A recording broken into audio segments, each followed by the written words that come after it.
Hola, ¿qué tal amigos de YouTube? Muy buenos días, muy buenas tardes o muy buenas noches tengan todos ustedes. No importa el lugar del planeta donde nos estén mirando. El día de hoy vamos a hablar sobre las estructuras de las proteínas. Hablaremos sobre la estructura primaria, la estructura secundaria, la terciaria y la cuaternaria. Así que vamos con la intro y adelante.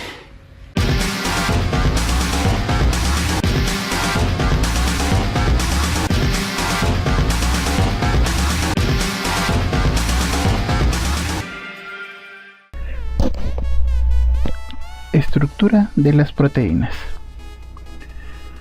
La estructura de una molécula de proteína va a determinar sus propiedades y sus actividades biológicas.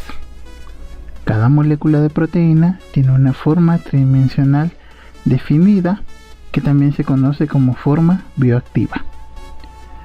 La conformación general de una molécula de proteína se divide en 4 niveles de organización que se conocen como estructura primaria, estructura secundaria, estructura terciaria y estructura cuaternaria. Aquí tenemos representado la estructura primaria, que va a ser la secuencia de aminoácidos.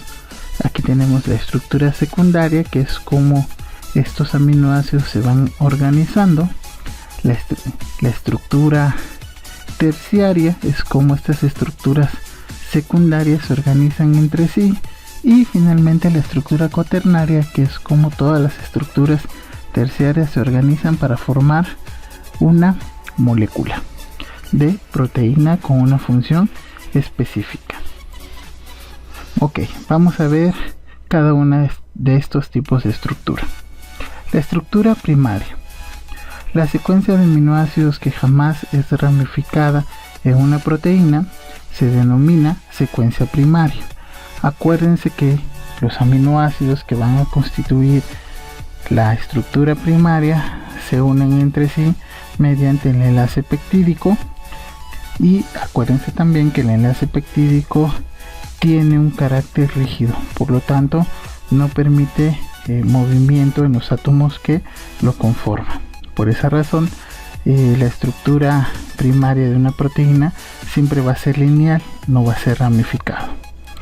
Para conocer la secuencia de aminoácidos de una proteína se requiere la aplicación de muchas técnicas experimentales.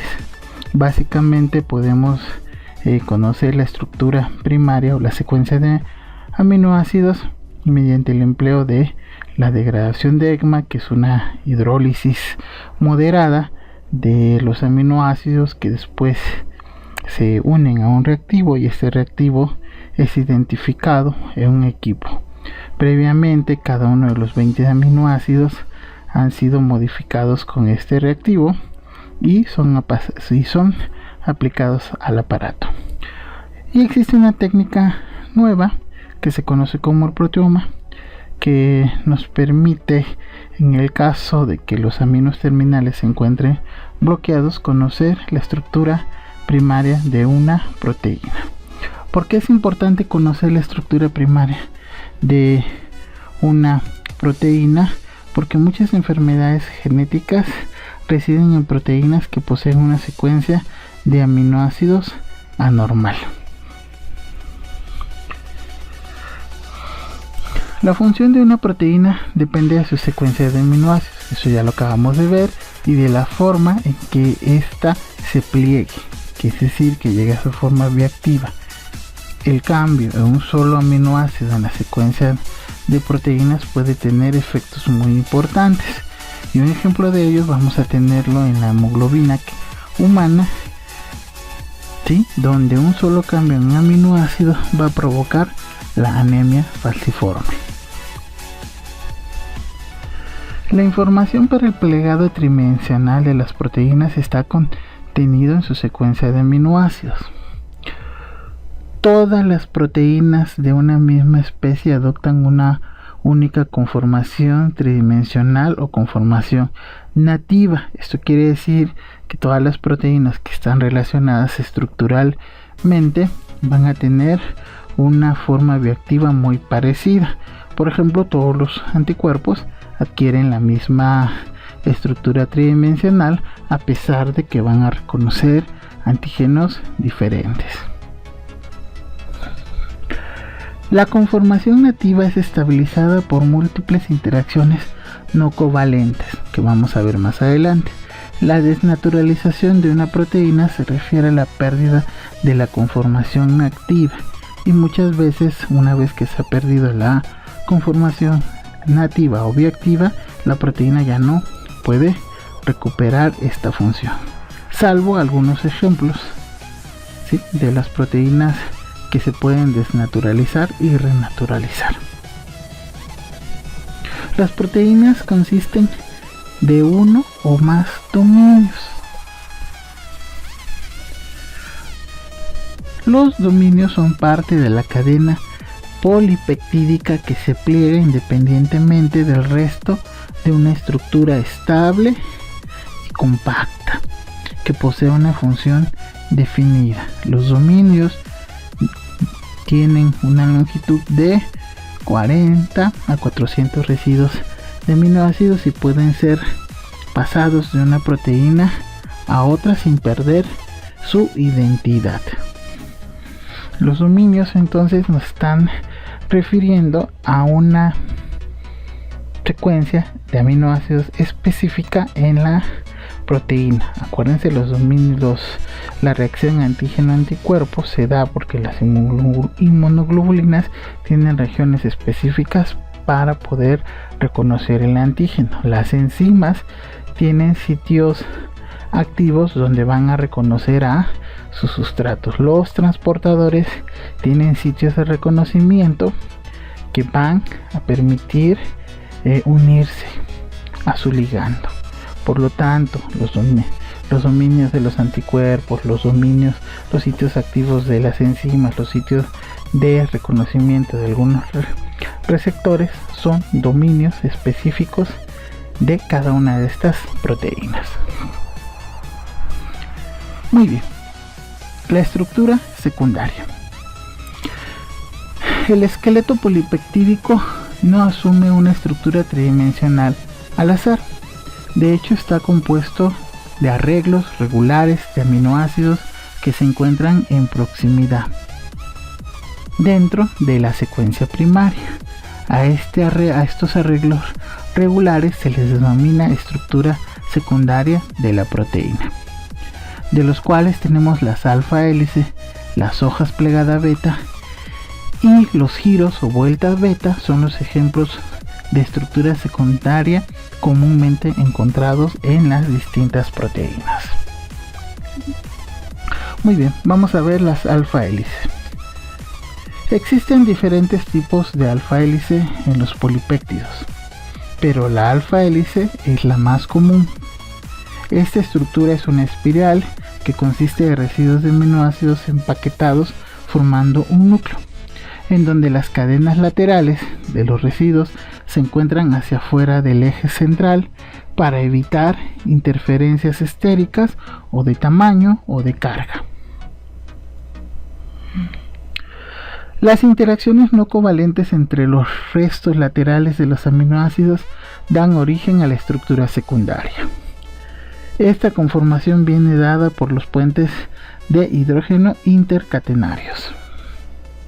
La estructura secundaria son hojas plegada beta y alfa hélice. Si bien las conformaciones anteriores son las más usuales, también vamos a encontrar otro tipo de estructura secundaria menos frecuente.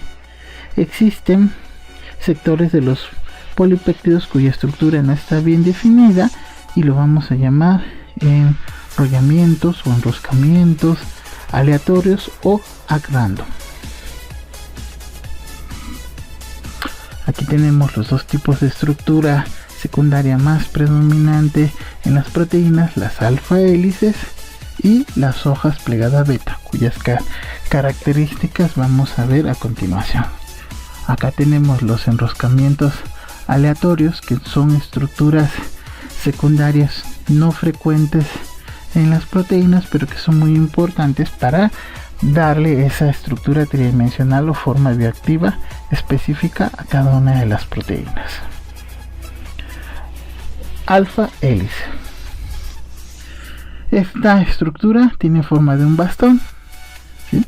Los residuos laterales de los aminoácidos se ubican en forma perpendicular al eje de la hélice. Aquí tenemos entonces cómo va subiendo la alfa hélice. Aquí tenemos el carbono alfa, un grupo amino, el carboxilo, otra vez el carbono alfa, un grupo amino, y así sucesivamente. Entonces la alfa hélice está conformada por aminoácidos que son continuos en la secuencia de aminoácidos. Esto quiere decir que los aminoácidos del 20 al 30 pueden formar una alfa hélice.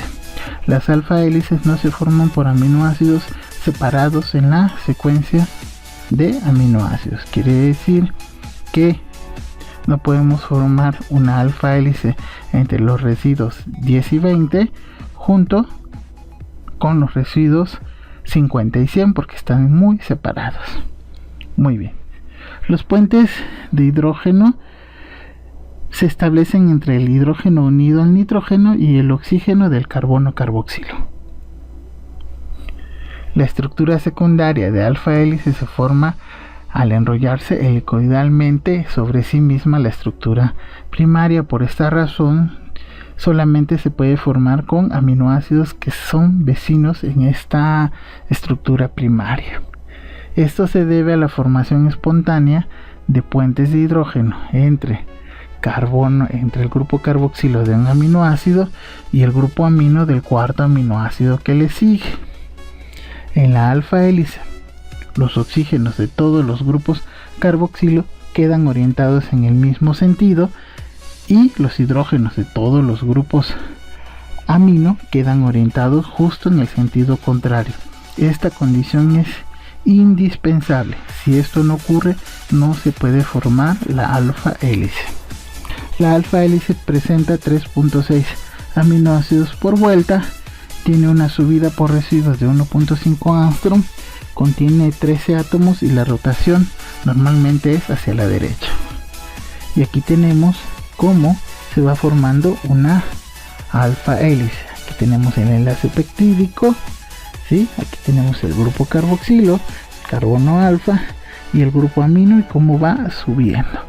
Acá tenemos la forma más común que se representa como un listón. Aquí tenemos la representación de la alfa hélice vista desde arriba y aquí tenemos la representación de esferas. Acá tenemos las dos alfa hélices, una que gira hacia la derecha y otra que gira hacia el lado izquierdo. Un grupo muy diverso de proteínas contiene estructuras de alfa hélice. Particularmente estamos hablando de las queratinas, que es un grupo de proteínas que poseen estructuras secundarias que básicamente son alfa hélices.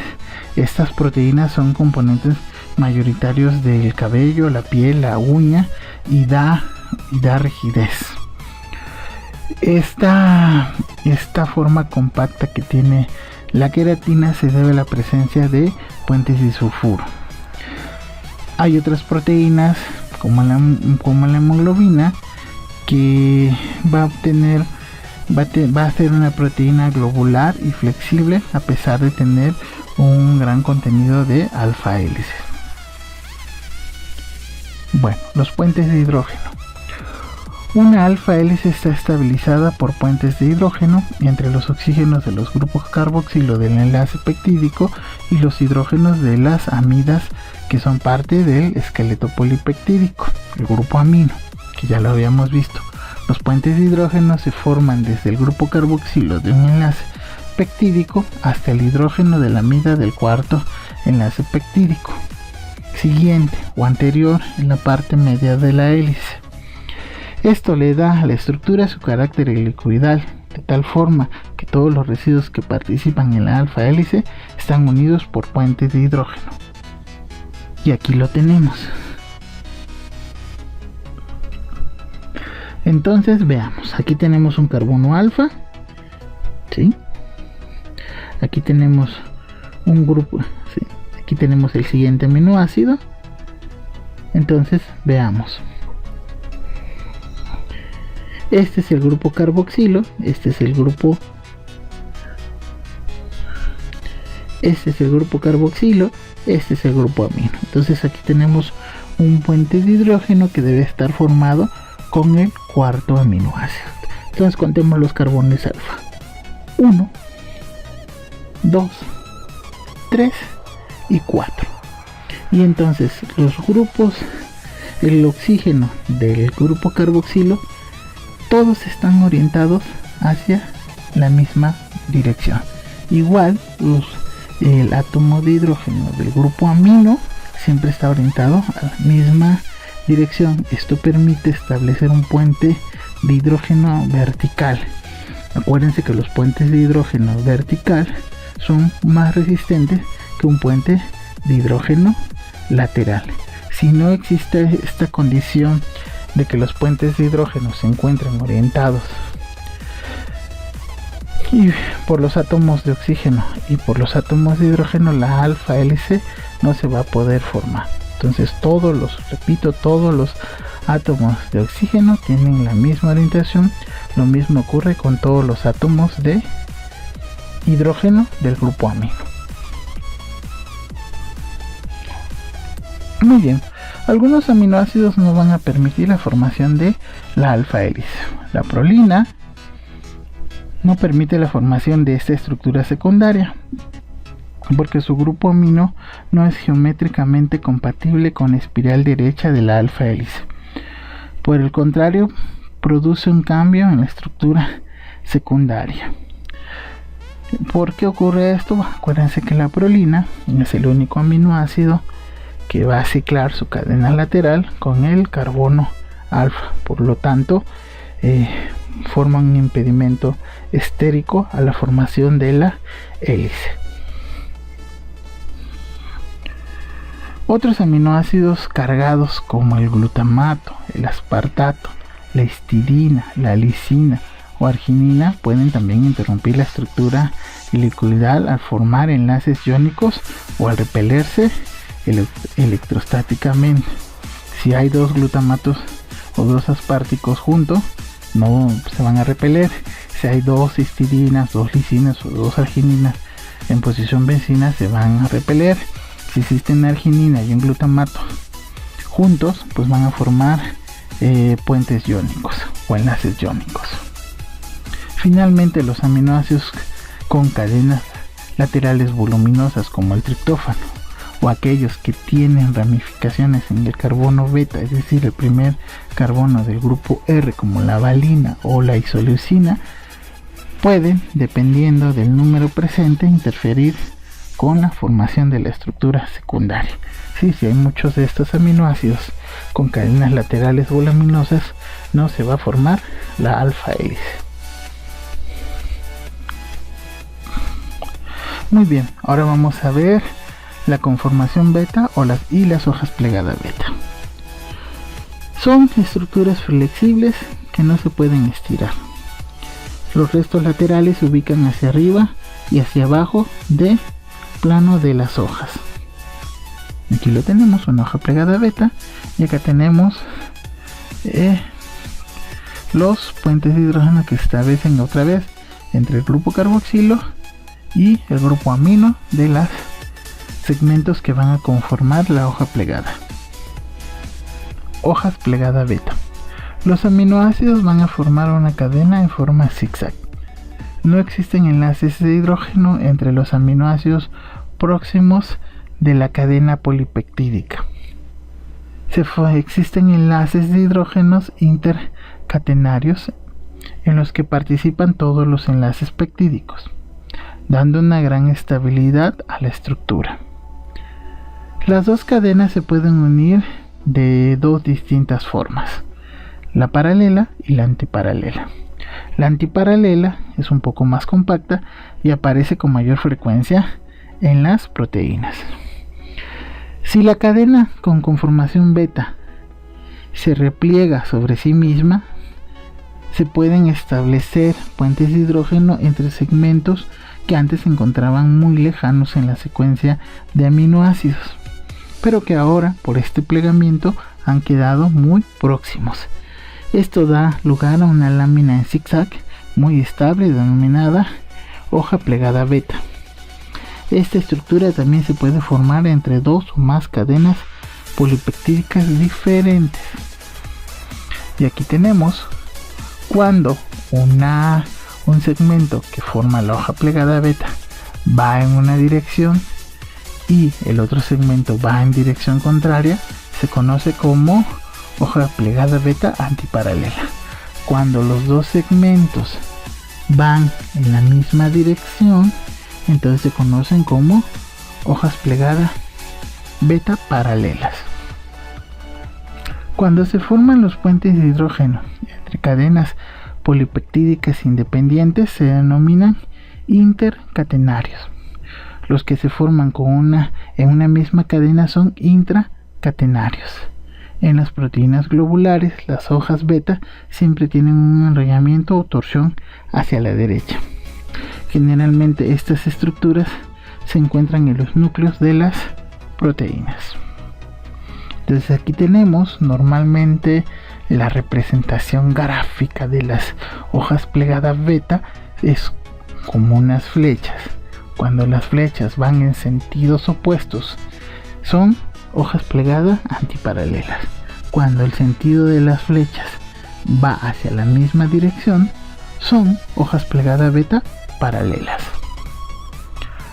Así como las alfa hélices y las hojas beta están presentes en las proteínas fibrosas y globulares, existe un gran número de enfermedades que resultan del almacenamiento anormal de proteínas fibrosas, que se denominan proteínas amiloides. Por ejemplo, este tipo de proteínas se generan en el cerebro de individuos con la enfermedad de Alzheimer y están compuestas de fibrillas de hojas beta plegadas cuya estructura tridimensional es prácticamente idéntica a las fibrillas de la seda. Más adelante vamos a hablar sobre esta clasificación que existe de las proteínas en proteínas fibrosas y globulares, y vamos a ver cómo un plegamiento anómalo de estas proteínas van a generar distintas enfermedades que se conocen como enfermedades amiloideas.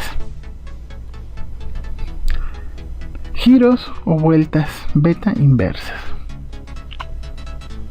Las vueltas beta cambian la dirección de la cadena polipeptídica, ayudando a darle una forma más compacta.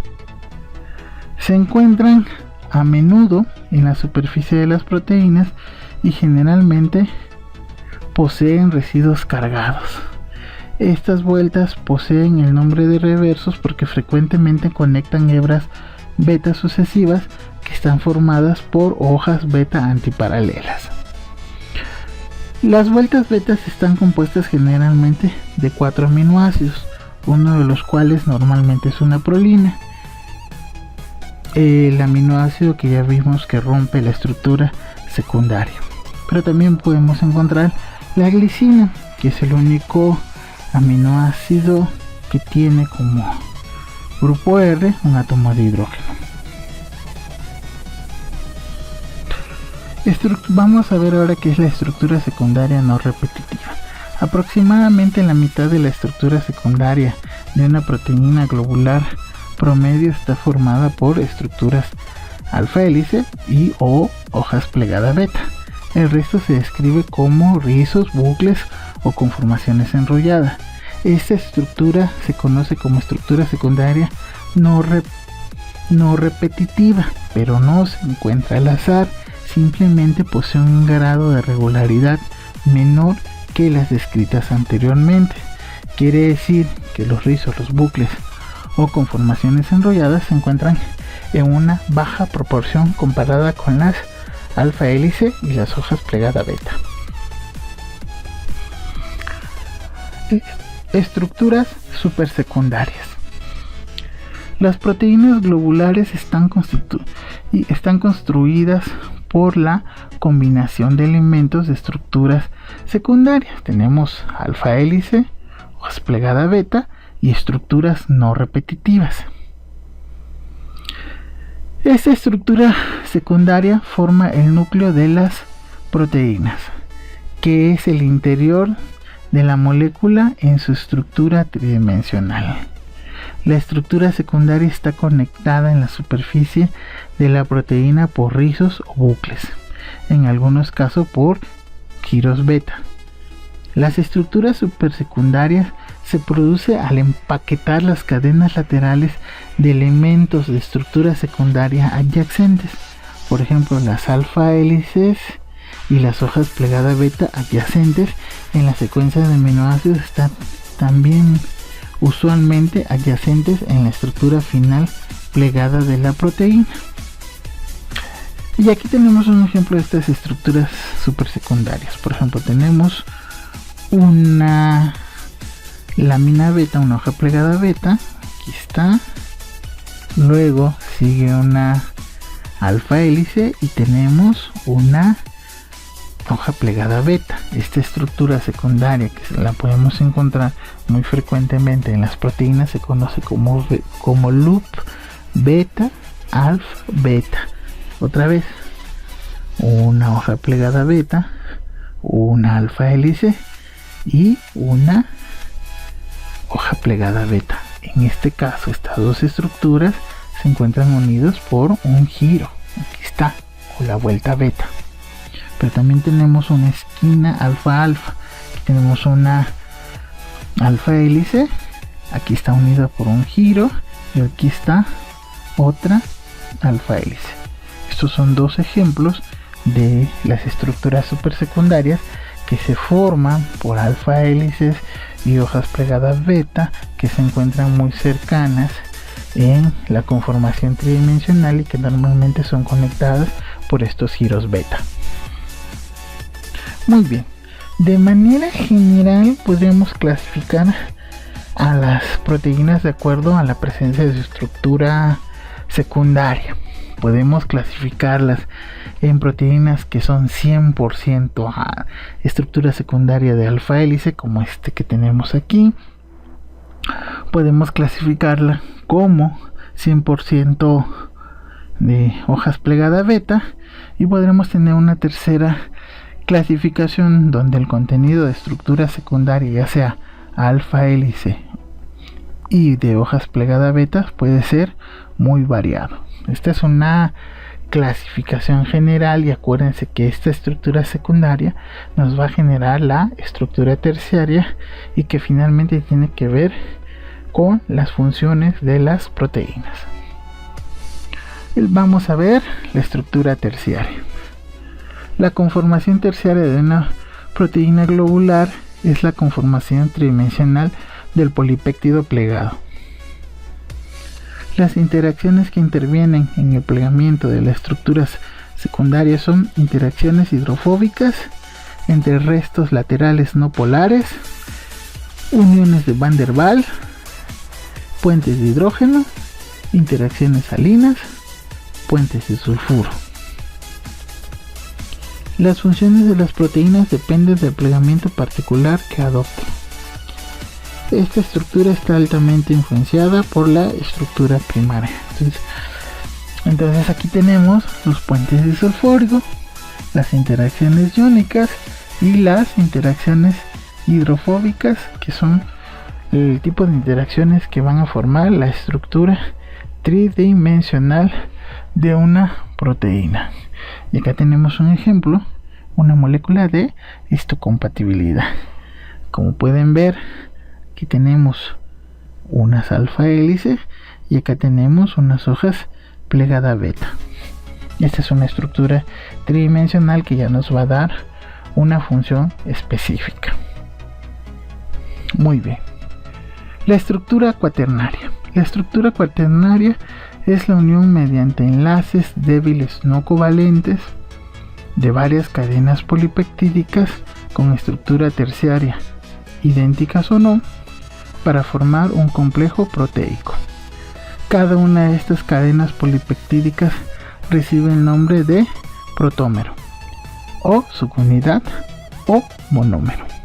Según el número de protómeros que se asocian, las proteínas tienen estructura cuaternaria, las vamos a denominar dímeros cuando tenemos dos, como la enzima hexocinasa, tetrámeros cuando tenemos 4, como la hemoglobina, pentámeros cuando tenemos 5, como en el caso de la ARN polimerasa, y polímeros cuando su composición interviene en un gran número de protómeros, por ejemplo la cápside del virus de la poliomielitis, que consta de 60 subunidades proteicas, los filamentos de actina, los filamentos y la miosina de las células musculares. Entonces tenemos la estructura primaria, que es la secuencia de aminoácidos, que nos va a determinar la estructura secundaria, que a su vez determina la estructura terciaria, que a su vez va a formar la estructura cuaternaria. Cualquier cambio en la estructura primaria, que es la secuencia de aminoácidos, va a afectar la función de una proteína. Muy bien, con esto damos por terminado el video del día de hoy.